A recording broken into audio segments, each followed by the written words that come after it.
90% of the battle in research is actually finding the right problems. This is Nimit Sohoni, Stanford PhD, AI researcher, and previously a quant at Citadel, and I asked him about both AI research and quant careers. Do you have any advice for someone who wants to move into AI research? If you want to sort of switch from a SWE track to AI track, there's got to be something behind it, right? We compared and contrasted these roles, which had some surprising insights. Yeah, I think Quant actually probably has a better work-life balance than AI. Unlike in tech, one thing I was surprised by, culturally, is how tight-lipped people are in finance, even within a firm. We also went deep into what he's actually working on now. The main challenge of transformers is that... Here's the full episode. When you think about the opportunities that are not available to you without a PhD, what comes to mind? Yeah, so I think, there's not really too many opportunities that are, actually unavailable to people without a PhD, but some of them just get a lot easier with PhDs. So academia is an obvious one that does require a PhD. That was never something I was super interested in for a lot of reasons. But I think some roles that are definitely a PhD opens a lot of doors to are kind of the two that that I've had experience with.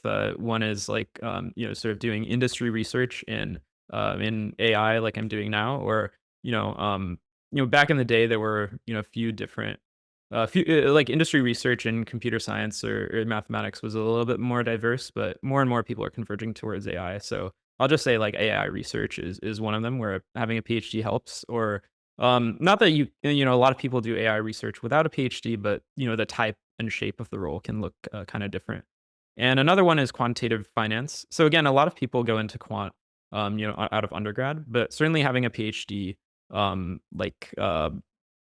opens you up to some sort of different opportunities, and it can be a lot easier to get your foot in the door there. So if we think concretely, let's say I was going for an AI researcher role or something like that. Mhm. Are you saying the PhD helps you in that first step of filtering, or does it help somewhere else in the process in getting one of those roles? Yeah, so I think it's both. So certainly it's a lot easier to get an interview if you've differentiated yourself from the pack in some way. Um, just applying for AI research role at a top firm can be difficult. If you don't have whatever the right schools, quote unquote, on your resume, the right internships, the right connections, whatever. But it's certainly doable. And then I guess like I think like less transactionally, having or like doing the PhD can like develop like a critical skill set that can help you along your path towards becoming a great AI researcher. But of course, there is an argument for being thrown into the fire as well and just like kind of learning on the job. And that's certainly an option that works for many people. I think have there's some things that are harder to do in industry than in academia, like kind of the more exploratory first principles, like fundamental research without necessarily like a direct application. In industry, definitely skews a lot heavier towards the applied side of things. But I think like having that fundamental background can be very valuable depending on what kind of research you're targeting. You mentioned the type and the shape of the role could be different if you had a PhD versus not. Could you give a example of what you mean? If you're working on more like engineering heavy stuff in AI, so building training or evaluation infrastructure, working on like data processing, things like that. Those are not things like a PhD is really necessary for at all. I'd say if you want to do more like sort of pie in the sky type stuff, like architecture design, things like that. A PhD can be helpful there because you have more time to kind of explore directions that may not pay off in the short term. Um, but again, there are examples of people being successful in without a PhD, with or without a PhD in both domains. So I think like if your only goal is to be an AI researcher and you're not super tied to the particular type of work you do, you just really want to get into the field. A PhD is definitely not necessary. But I think like um, if you're still in like the sort of exploration phase of your career and you want to find like a problem that really draws your interest, then a PhD can be a good way to do that. You mentioned the PhD skill set or something that you kind of develop when you get a PhD. What is that skill set? I would say like 90% of the battle in research is actually finding the right problems. So you have to find a problem that is interesting, it's meaningful, that people are actually going to care if you solve it. You have to sometimes convince people it's interesting, because they might not have thought about it the same way. And then you have to execute. And you need to make sure it's a problem that's appropriately scoped, that is actually tractable for you to make progress on. So, I think like all of those things were not skills that I had developed. It was more, just like execution was my strength. And so definitely that was a big learning process for me during the PhD, is like that sort of like research taste and problem selection. And this is something that just like being immersed in the field, really helps with. Once you've read enough papers, talked to enough people, you kind of get a sense of the patterns and trends that are going on in the field. You mentioned the research taste and finding the right problems. If you could kind of condense what you learned in your PhD, is there maybe some top tips that kind of lead to you finding the right problems? I would say the main things that I find useful are just keeping abreast of the current literature, just reading as many papers as you can, and it doesn't have to be reading them like end to end, just like skimming abstracts, seeing what's going on, what are people thinking about. Um, and yeah, I think the other thing is just working your way up. So initially, earlier in your career, you want to attack like very small sub problems that are that you're reasonably likely to make progress on, right? So one example of this can be like you take a method and you try to extend it to some like special case or something like slightly different from the original application. And then as you go on, and as you mature as a researcher, you can start tackling like bigger and bigger problems. So not just like kind of extending previous work, but maybe coming up with like totally new ideas, things like that. So I think there's a gradual stage of maturation as a researcher, and I think some people do try to skip those steps, and I think that's generally inadvisable. I think. You mentioned keeping abreast of the literature. What's the go-to spot for you to kind of get your feed of the hot research paper to read? Honestly, Twitter is one of probably the main way that I keep up with papers. I think if you follow enough good people on X, I guess your feed becomes like pretty curated to that. So that's usually the first way I find out about stuff. Obviously, just like talking to people, coworkers and so on. But yeah, I think X is my go-to. So I try to curate my feed in such a way that it's mostly yeah, machine learning papers and pictures of cute animals. Do you have like a good starting point for someone who's like just wants to plug in? I pretty much like, started with following people I knew from Stanford and elsewhere. Professors whose papers I'd read, like prominent people at big labs and so on. And then like anytime they tweet a paper, they like a paper or something like that. If it's interesting to me, I just click on that and I follow all the people tagged in or associated with that work. And that's yeah. So I sort of grew my follow list organically via that. I understand after your PhD, you became a quantitative researcher at Citadel. Where were you in your career and why'd you decide to become a quant? Yeah, I joined Citadel Securities after graduation from my PhD. And so yeah, so basically I'd actually interned there right before the summer right before graduating. And I liked it a lot. Reason I decided to intern, just kind of I wanted to see what else was out there. I had a few friends who had interned at Citadel, at Citadel Securities, and enjoyed it, or at other quant firms. And I was just kind of curious. By that point, I'd been working in AI research for like 4 to 5 years. And yeah, like I said, I was generally, when I entered my PhD, I was interested in careers in which I could apply my interests in mathematics and computation. And so I think the three major careers of that form at the time were, machine learning research, which I already had experience with, quantitative finance, and then the last one maybe quantum computing, but it was a much smaller sort of domain and one I had no experience with, although that one's also kind of blowing up these days. So yeah, quant finance. I was just kind of curious, and I'd heard good things, and so I decided to intern, and I ended up liking it a lot. I think it was refreshing in some ways. Um, you know, like I said, the PhD is a grind. You can burn out at various points, and it was kind of a fresh set of problems, totally different environment. Well, it's funny that you say that the grind of the PhD, you kind of took a break to become a quant Citadel because I've heard that the work culture is pretty intense at these finance companies. Is that the case? Yeah, so that is the reputation, but I think that definitely varies a lot based on the team you're on, the firm you're at.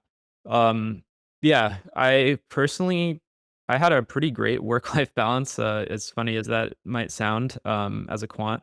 I think one reason is that, um, you know, traders typically will work, trading hours or whatever locale they're in.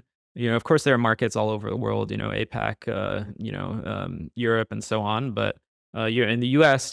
traders are typically working, around U.S. Trading hours, and of course, a little bit before and after, just to prepare and stuff. And so I think that generally has a sort of trickle down effect on the culture where most people are just kind of really clustered working around trading hours, and then don't take their work home all too much. So even though the work can be done at any time, I think that is sort of how the office culture operates. Yeah, when it comes to quantitative finance or quant work, how would you describe the work? It really, really depends a lot on both the team you're on, like the sector you focus on. Whether you're at a hedge fund or a market maker, whether you're like front office or back office quant, um, and of course the company. And so some quants will spend all their time just like on alpha generation. So generating new trading strategies and back testing them and so on, and then putting them into practice and monetizing them. I mean, well, some people will focus just on the alphas, some people will focus on the, monetization, or you can be, like a risk quant. So you're basically not necessarily generating strategies at all, but just like, trying to come up with metrics to capture risk and, avoid that, reduce risk without cutting into profits. You might be, you might be doing like data analysis. So you might have like a ton of like historical like trade data and stuff, and analyzing them in various ways and so on. So yeah, I think and yeah, like I said, like hedge fund versus market making, they're actually very different problems. So I think the thing that unifies all of them is really having a strong math background. Like in the day to day, let's say, your project that you're currently working on, like what would that look like? What would the shape of that problem look like? And how does math concretely play a role? Depending on what sector you're in, there's a lot of different math that'll come into play. I mean, the sort of the backbone of finance is stochastic calculus. So I think that comes up almost everywhere. But then there are other things like, numerics, numerical optimization, numerical interpolation, things like that. Machine learning, of course, is, now more and more firms are like getting really deep into the, deep learning space, even like establishing their own research arms that do like LLM type research and stuff like that. Yeah, numerical linear algebra. Yeah, so there's a lot of different math, and it's actually very like it's actually very diverse in terms of what people are always trying to come up with ways to apply like different fields of math to quant. I think some of it is just for fun, kind of, because quants are such a mathy intellectual bunch, but there is actually a lot that underpins the entire field. So yeah, I mean, I think yeah, stochastic calculus is probably the most unifying part. Like that's kind of the um, you know finance 101 type math. So you mentioned coding a lot as a quant, and have had some friends who were SWEs at Citadel and these various companies. Understand the roles are quite different. How do quants and SWEs typically collaborate at these companies? Really depends a lot on the company. Some companies like, Jane Street, for instance, like the number of people who are called quants is actually very small. And traders themselves are quite technical and like implement a lot of stuff. And then of course they have like software engineers as well. Whereas Citadel, I think, is a more quant forward firm. So I think a quants might be, if not the largest like percentage of employees, like it might be like about equal in terms of the technical staff. And so yeah, I think, there can be a lot of overlap in what a quantitative researcher and what a, software engineer does, and also, between a quant and a trader. Yeah, it kind of just depends. Like at some firms, I think it's more divorced where quants are really doing, the strategy work, and then it's like kind of handed off to software engineers to implement. But at other firms, I think you might do a bit of both, because of course, like the the person like if they have the implementational skills, the person best posed to like actually implement something is the person who like understands all the reasons and edge cases and things like that. Yeah, like I said, I did a ton of coding, mostly in C++, also some Python. If you were to compare and contrast finance and tech generally across these roles, what comes to mind? So I think a lot of the skill set, first of all, is actually quite similar. Yeah, like I said, math and computer science were my main interests, and I wanted a job that would leverage both of them. And I think that's been the case in quant, and that's also been the case in the AI research that I've done. And so I knew nothing about finance before I joined Citadel Securities, but I read a few textbooks that were recommended by people, and that was really all I needed. Yeah, from there I just drew upon my sort of technical skills, and I think like AI research is a lot of the same way. I think if you have really strong fundamentals, you can pick up the rest. Yeah, in terms of technical skills, I don't think it was, really a rough transition, either going either way. Um, I think, obviously the, culture is different, SF versus New York, those kind of things. Yeah, work hours, I would say, yeah, I think, Quant actually probably has a better work-life balance than AI. Particularly 'cause the level of competition in AI right now. It's just a very competitive space, and so one of the ways you can gain a comparative advantage is just like by outworking your competition, and that kind of is what happens in practice a lot of places. I know a lot of people who are just like working around the clock. I've heard insane stories about the comp structures at quantitative finance firms. Is that all true? Like, is it heavily bonus weighted? And I've also heard stuff about garden leave. So yeah, in terms of comp, yeah, I think one thing is like, there's not really standardized levels like there are in tech. You can't just say, there's not like someone is just like an IC5 and you kind of know like what, kind of pay bands what they're making. Yeah, I think comp is really driven by a few things. How the company does that year, how your team does that year. If you are really on like the alpha side of things, like, how your particular strategies did that year. And then of course there's like other things that play into it, like seniority, both in terms of, hierarchy, if you're at one of the firms that, does have a kind of explicit hierarchy, or in terms of like, just like tenure at the firm or years of experience, things like that. And so yeah, I think, quant firms, I think are more secretive and, partly because of the, relative lack of standardization. So, it is kind of opaque, in terms of like how those factors actually combine, for your final comp. But, yeah, I think it can be very bonus driven if you're really on the alpha side of things, and that attracts some people to that kind of thing where they really would just want they want to be as exposed as possible to, I guess, like the fruits of their labor. But it is, the downside is it can be much riskier business as well. So yeah, it's just more variable. But like if you're, more back office type thing, I think the comp is, probably a little bit more deterministic if you're not, directly tied to alpha generation. Yeah, it's interesting. I mean, because we were talking about AI research versus quants, and obviously being a quant is famous for earning a lot if you have generated a lot of alpha. I hear compensation like easily in the millions for a lot of these people. Um, but at the same time, AI research also popped off too. If you're the top 1% of either of these firms, you're gonna do very well. Yeah, I mean, yeah, they're kinda crazy. Yeah, these things really do exist where people are making, like, NBA player salaries and stuff. I think, for the median case, yeah, it's still very good, but I think, yeah, it's not exactly that outlandish. Yeah, sorry, you also mentioned stuff about NDAs and stuff and garden leave.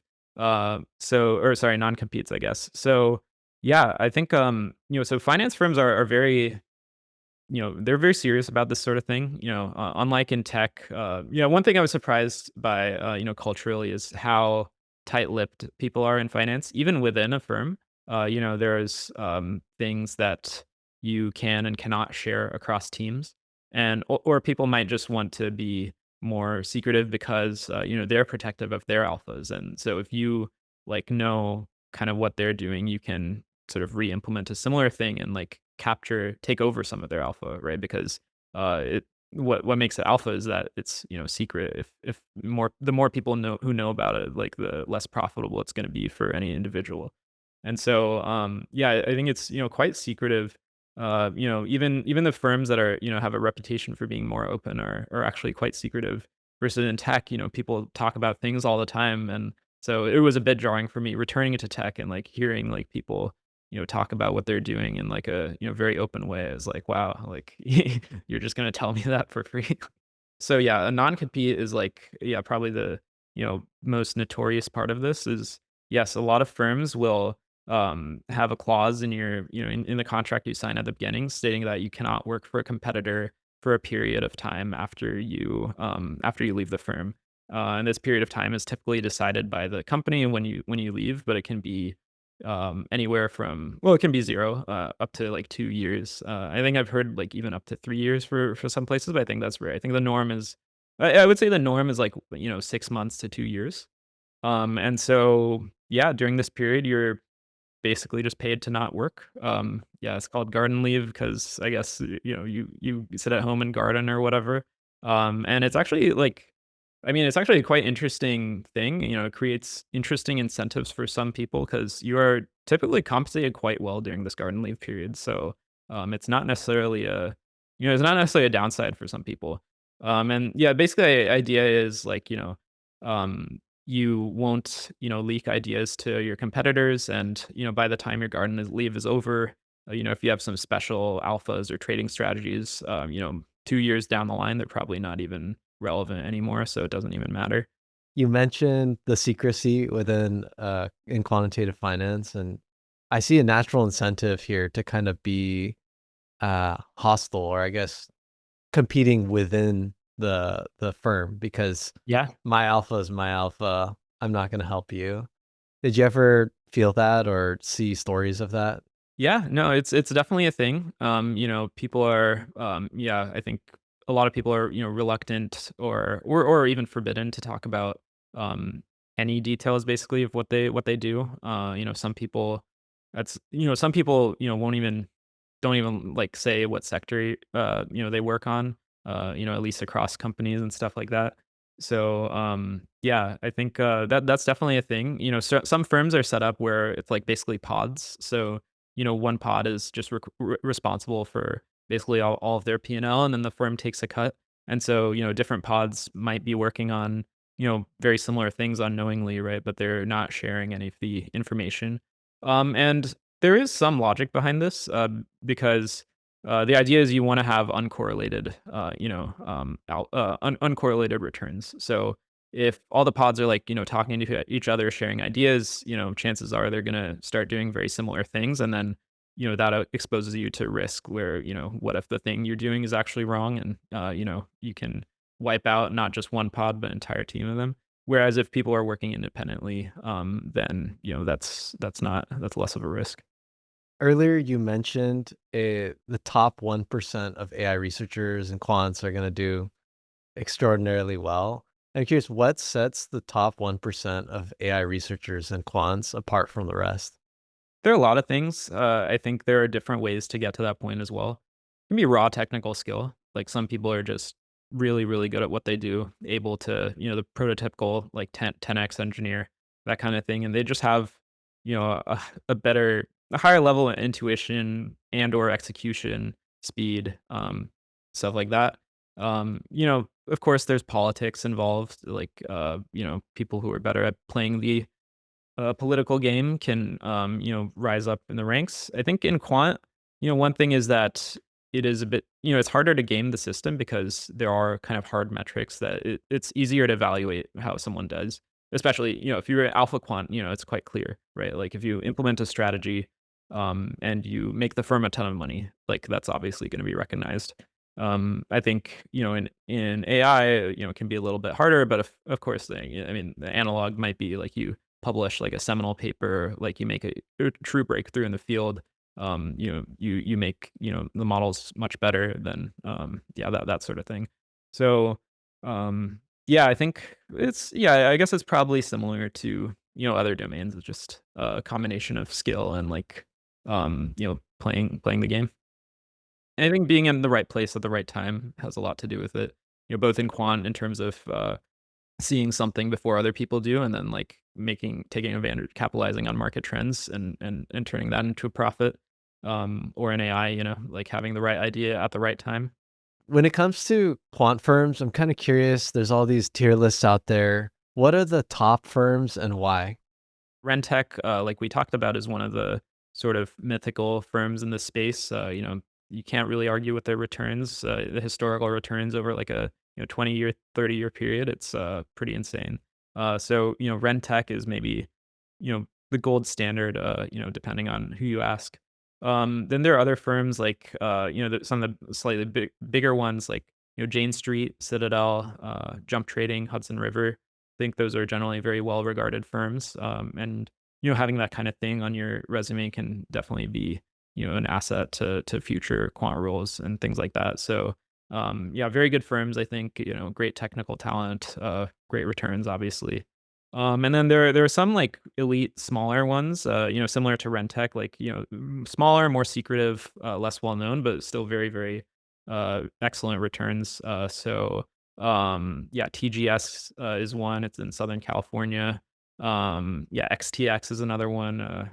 One of the newer firms. I think Radix is another newer firm. That's yeah, in that boat. So yeah, Are there any stories you working in the space that you think might be interesting?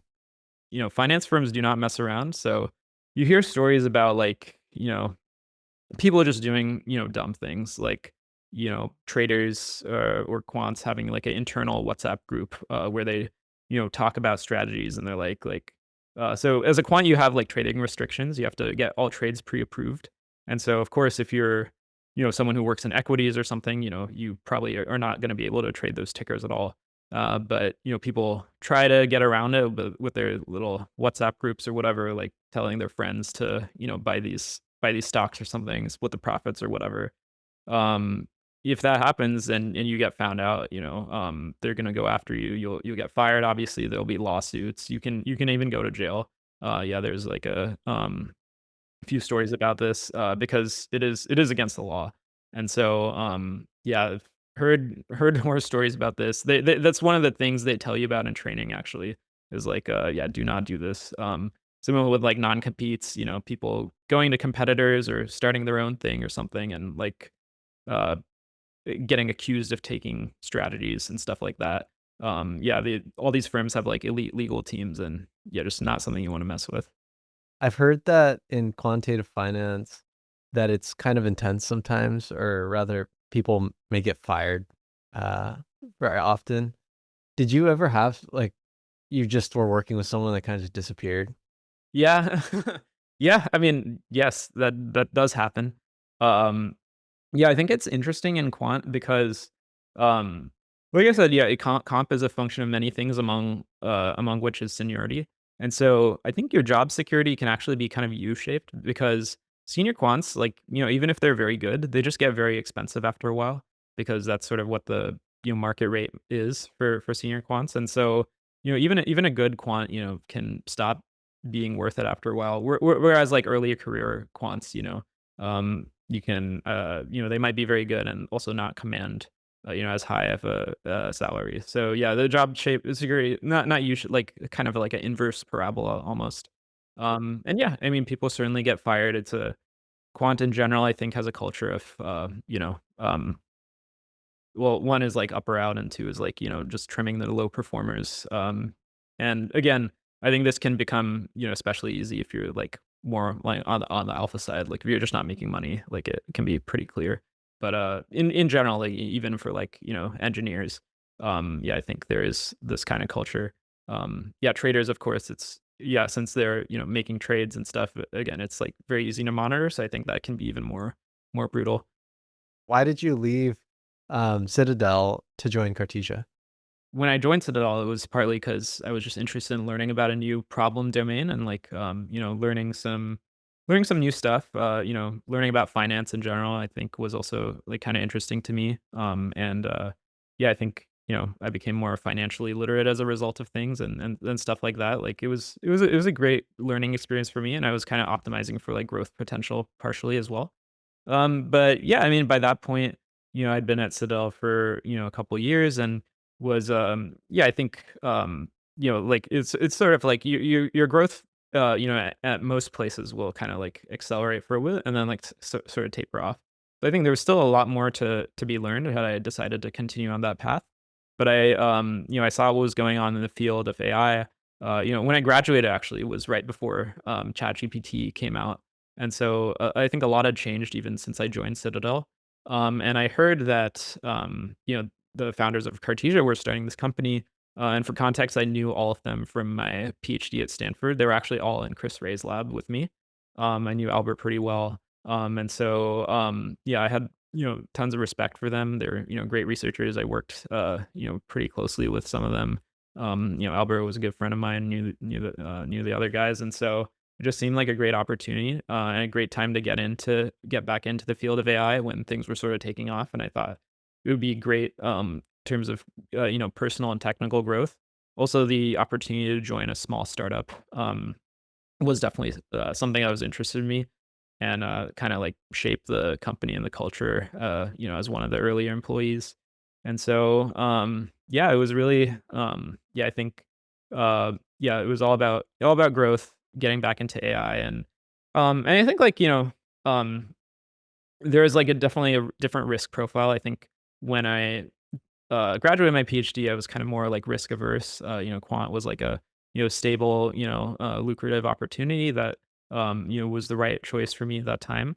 Now that it had sort of established myself a little bit, gotten some of that stability, I thought it was, opportune time to take a risk.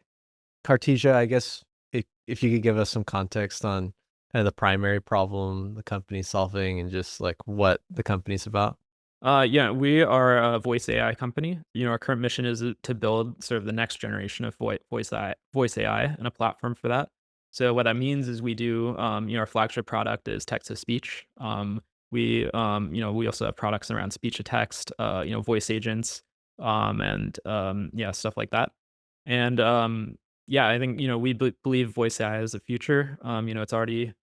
It's actually one of the fastest growing areas of AI. People are using voice AI, in many applications. Call centers being one of the predominant ones, but also a bunch of applications in entertainment. A bunch of like companions, like a bunch of different things.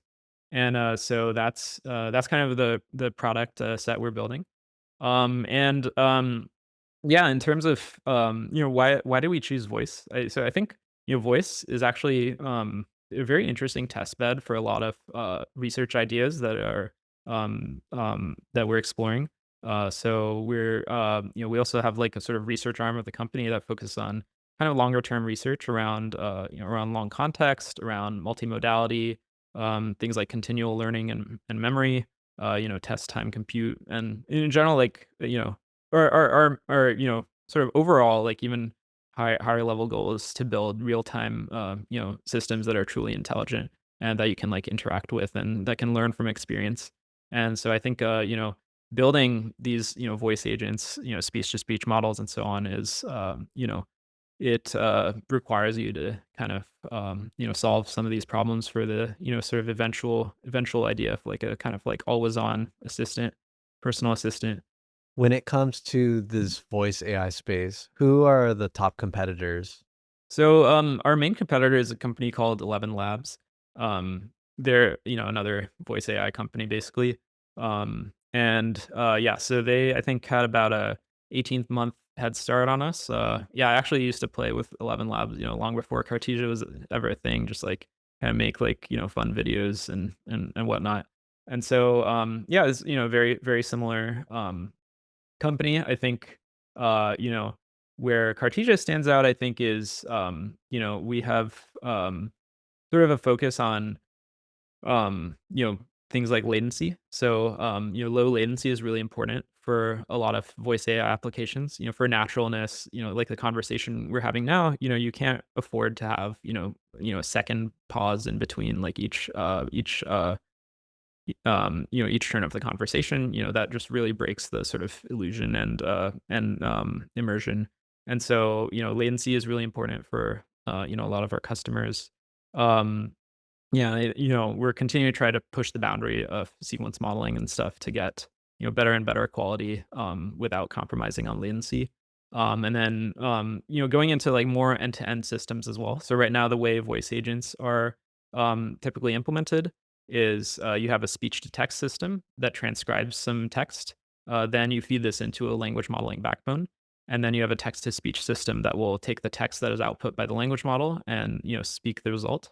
But this has a lot of problems in terms of latency, again, in terms of naturalness, because it's kind of not an end-to-end system. So there's a lot of loss in between each of these components and so on. And so yeah, that's one thing that we're trying to build towards. But even right now, I would say, even if you just look at our text to speech products, I think we're definitely right up there as one of the leaders in the space. I think, yeah, 11 wins on some languages. We win on some. I would say we have like better voice cloning, things like that. So, but yeah, we're trying to become number one in everything. Uh, but yeah, I think, like I said, voice AI is a very fast growing space. And so a lot of people are jumping into the space, but I think the pie is very large. What does it look like if Cartesia completely destroys 11 Labs? And I think we already win in terms of things like latency, in terms of cost. I think if we can conclusively win in terms of quality, not just for subset of tasks, and not just for a subset of things like, but there are many things that people care about for text to speech quality. There's just adhering to the transcript, so actually reading what is put in front of the model, which is can be surprisingly hard, especially if you have different languages, especially if special characters, repetitions, whatever. All models struggle with this. But there's also naturalness. Like, does it really sound like a person saying this, or does it sound robotic? Of course, like people, a lot of applications actually care about naturalness even more than just transcript fidelity. And then of course, there are all the speed and things like that. And then there are features like voice cloning, accent localization. So taking my voice and making it have a different accent, things like that. Controllability, speed, emotion, things like that. And so, yeah, like I said, I think, we have better quality in some areas, maybe worse than in some others. We'd like to get to number one and, in as many categories as possible, right? And so I think that's sort of the thing, right? Like, switching costs exist even in AI. I think, depending on the size of the customer, like some customers are reluctant to switch over from, one thing to the other. Obviously startups can be more nimble, but when you're talking about enterprise scale, this matters. But like if you are, conclusively show that you're better in every way, then I guess like at some point it becomes hard to argue for not switching. I imagine you could have worked at a big lab, OpenAI, Anthropic, etc. What's the main difference in working in an AI startup versus one of these big AI labs? Big labs have obviously amazing resources. They have all the compute in the world, tons of researchers and so on. I think one thing is that like the flip side of that is that I think big labs can sometimes be more averse to sort of out of the box ideas and a little bit more susceptible to groupthink or like sort of overarching trends in the field, and like less willing to take a risk on something different. And then that makes sense, right? Because with sort of these great resources, that's there's a lot of cost to investigating new ideas that don't turn out well. Whereas as a startup, I think you're a bit more nimble. You're able to you're able to be a little bit more exploratory if you do it strategically, and sort of challenge the orthodoxy in that way. And so that was one of the things, like I mentioned, that drew me to Cartesia. Albert has a lot of interesting ideas that I think don't necessarily go with the accepted grain. Like around the time Mamba came out, people were kind of like of the opinion a lot of people were of the opinion that like sequence modeling was kind of a solved problem and all you need is scale. Like you just take the transformer recipe and you just scale it further and further. Yeah, I mean Albert showed that that's not necessarily the case, right? With Mamba, that you can actually get real advantages in terms of things like efficiency, computational efficiency, but also like even in terms of just like raw quality. State space models can be advantageous for a lot of classes of problems, or like things like hybrid models where you take some state space model layers, some transformer layers, things like that. Another more recent work that we put out at Cartesia was this idea of HNets, where so yeah, for context, the way that text modeling is usually done is you take raw text, sequence of characters, or UTF-8 bytes or whatever, and then you compress it, or you represent it as these things called tokens, which are basically like little pieces of words or subwords, and then you run modeling over that. So it's like a two-stage pipeline.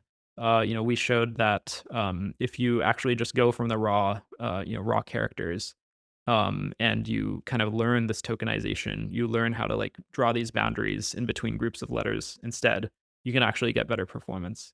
And so, yeah, that's the kind of thing, I think challenging accepted ideas, like that's the kind of thing that appealed to me. For context, you mentioned state space models versus transformer. Could you just give a quick primer, I guess? Without going into too much, I guess, technical detail, basically, the main challenge of transformers is that the memory that they use at inference time grows linearly with the sequence length, because what they do is like they will take each token and store a representation of it in what's called the KV cache, the key value cache. And so as your sequence grows longer and longer, like you're still storing all of this information in context in your memory. And so for very long sequences, this can get prohibitive, both in terms of computational cost and in terms of memory. SSMs are different because instead of storing everything into everything like in this uncompressed way, they take that information and they compress it. So the size of the state is fixed.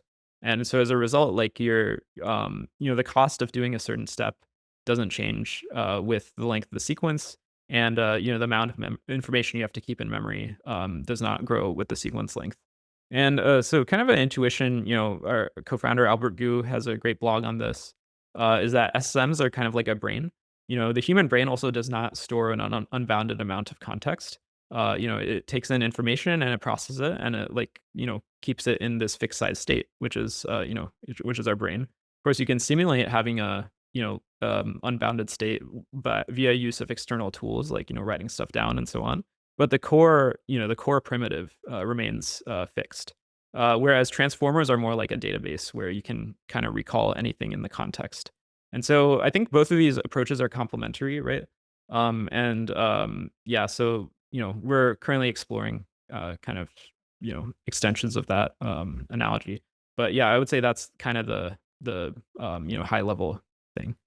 Is the sequence just the input? So the longer the prompt, the longer the sequence, and therefore more memory consumption at inference?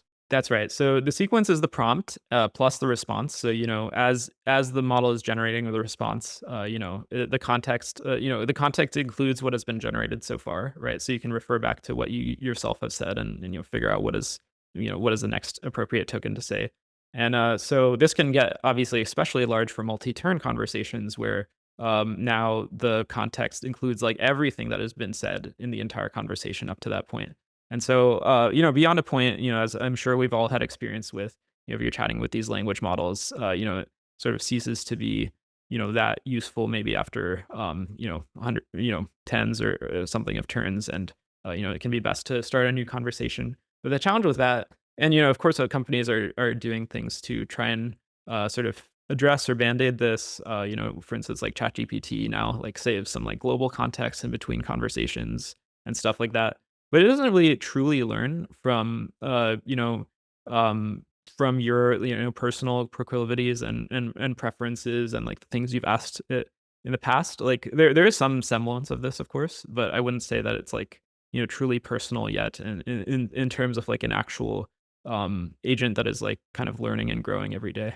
Yeah, I've been using Cloud Code a bunch, and I noticed occasionally it does this thing. It says it's compacting or something like that. I imagine it's taking the multi-turn conversation. I don't know what it's doing, just maybe summarizing it and restoring it. Yep.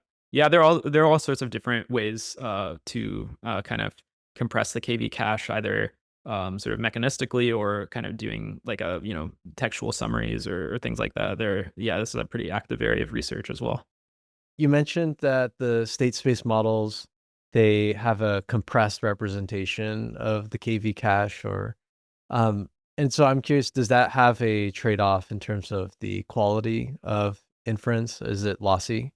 Yeah, so there are certainly trade-offs. Um, the Yeah, I think, depending on the task, like, so for very, like, recall heavy, or fact-based tasks, pure SSM models can lag transformers, because, like, the ability of transformers to do this kind of exact in-context recall turns out to be very helpful for this kind of task.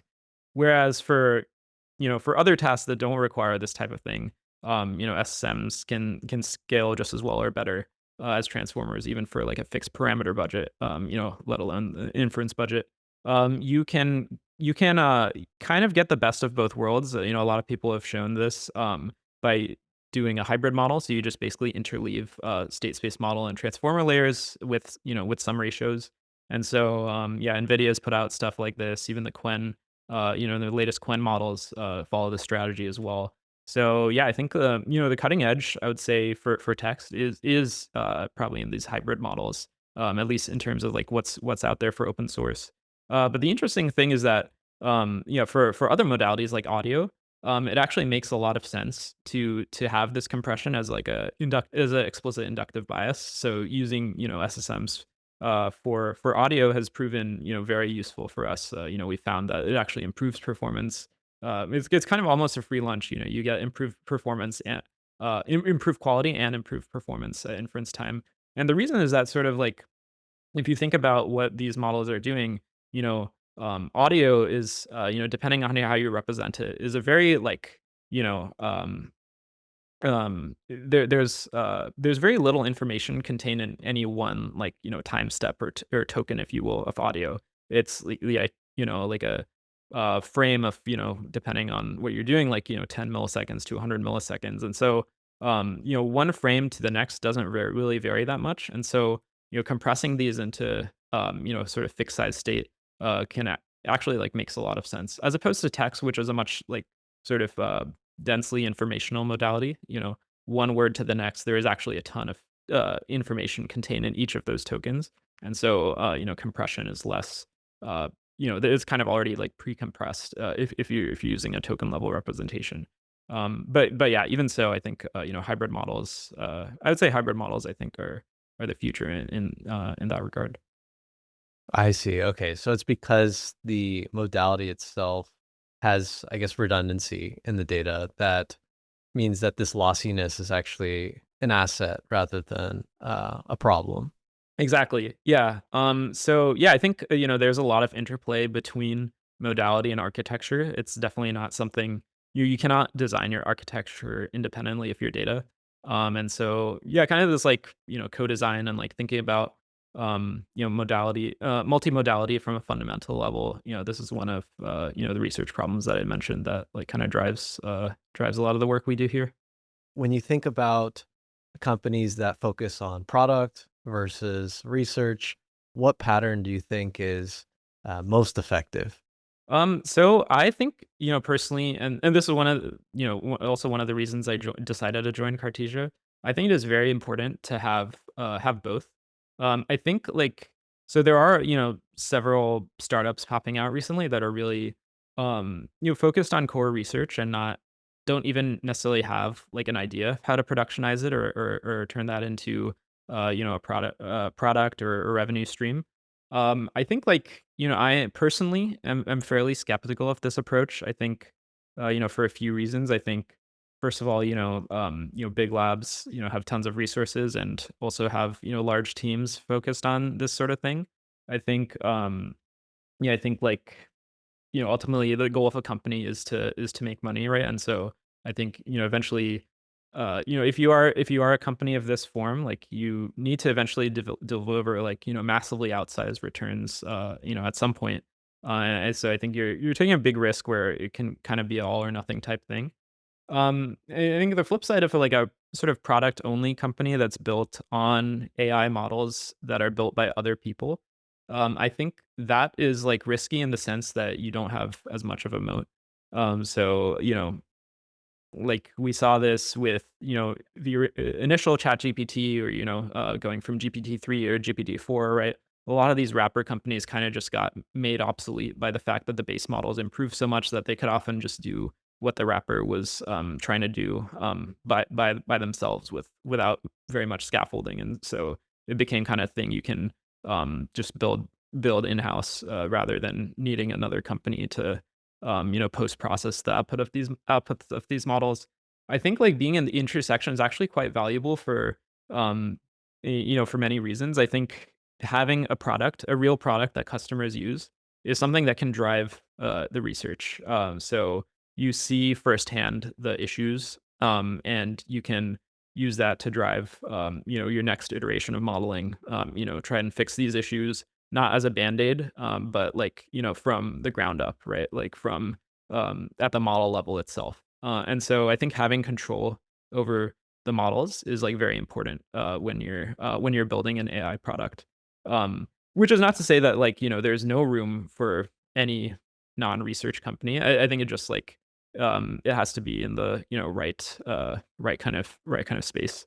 And so yeah, I think Cartesia is a great blend of research and product. We're very, I would say we're first and foremost a product company, but we want to build the best products we can, and we believe that that requires us to actually solve some of these fundamental research problems in order to do that.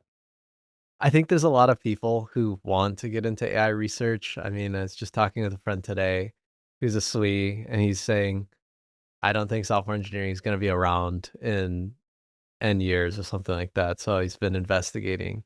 And I'm curious, do you have any advice for someone who is technical and wants to move into AI research? My philosophy has always been to try and build up my technical skills as much as possible. I think if your fundamentals are good enough, like at some point, um, the opportunities will just come to you rather than the other way around. And so I would say just focus on getting as good as you can at coding, at AI. Read tons of papers. Yeah, I think math skills and math intuition are really important. And so that's what I've kind of been optimizing for ever since undergrad, when I realized what I wanted to do was at least, some combination of math and computer science. And so I've always more focused on like kind of building up those fundamentals. And I think that is the way to get your foot in the door. I think like bigger companies, it can be a bit harder to pivot, teams or what you work on.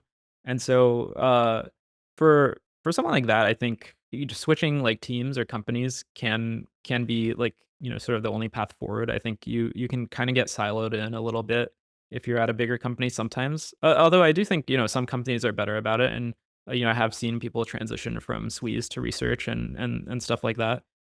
So I think this is one of the areas where getting a sort of qualification on your resume can be useful, like getting a master's in AI at least or something like that can help when you're looking to make a sort of lateral career change like that. You're saying there's kind of two common paths. One would be get more education and use that qualification to kind of pivot directly into AI research, or go to a startup where you can kind of like mold yourself into an AI research role. That's kind of right, but I think even if you want to go to a startup, right, and you want to sort of switch from a SWE track to AI track, like there's got to be something behind it, right? Like you have to have some evidence of a skill set, whether it's like sort of organically grown or from from schooling. But I think it can probably be a lot easier to get your foot in the door if you have some evidence of it on your resume. So like, let's say you hired at Cartesia, and then that person comes to you and he's like, "Hey, I want to do more AI research." In that case, is that something where it's like just flip a switch and next project is AI research project? This has actually happened, in Cartesia itself. We have had people transition roles like that. So I think it is definitely easier at a startup, which is it can be a bit more flexible just because everyone kind of knows everyone, and so you can get a sense of whether this might be an appropriate career change just by like kind of knowing the person for a while. And so yeah, I mean we've actually done people have done this in Cartesia with a lot of success. Do you have a biggest regret when you look back on your whole career? I mean, I think I often overthink things, and I think I have spent a lot of time regretting, past decisions that turned out not to matter in the end. And I kind of regret the amount of time I spent regretting other things. So, I try to learn from that now. I think like, don't sweat the small stuff. Like, minor setbacks happen and they happen, but I think, there's a risk of, putting too much stress on yourself and like beating yourself up and stuff like that. And those are just, like, not productive ways to spend your time, and they don't make anyone feel good, and so I think, yeah, I try not to regret stuff because, yeah, I think it's just not a super good use of time. If you had to go back in time and you could give yourself some advice when you were just entering the industry, what would you say? Focus on building the deep technical skills. Yeah, don't waste time with, like, sort of trifling stuff or spreading yourself too thin. Yeah, just, like, focus on what you wanna focus on, I guess, like, basically, like, the skills that you wanna leverage in your day job, just, like, do those and get good at those, and, that's where you should spend all your time at work. And, yeah. You make it sound so simple. I Maybe it is. it is it's kind of a simple recipe that's very hard to follow, right? Like, it's very hard to maintain that discipline. It's kinda like, um what's the secret to being healthier? It's, exercising, eating right, and those are things that are just very much easier said than done. But yeah, I think that it is that simple. Awesome. Cool. Well, yeah, thanks so much for your time, Nimit.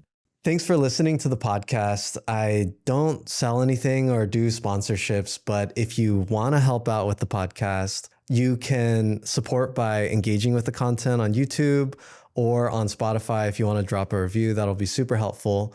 And if there's any guests that you want to bring on to, please let me know. I feel like sourcing very senior ICs, there's no well-studied list out there on Google that I can just search this up. So if there's someone in your org or at your company who you really look up to and you want to hear their career story, let me know and I'll reach out to them.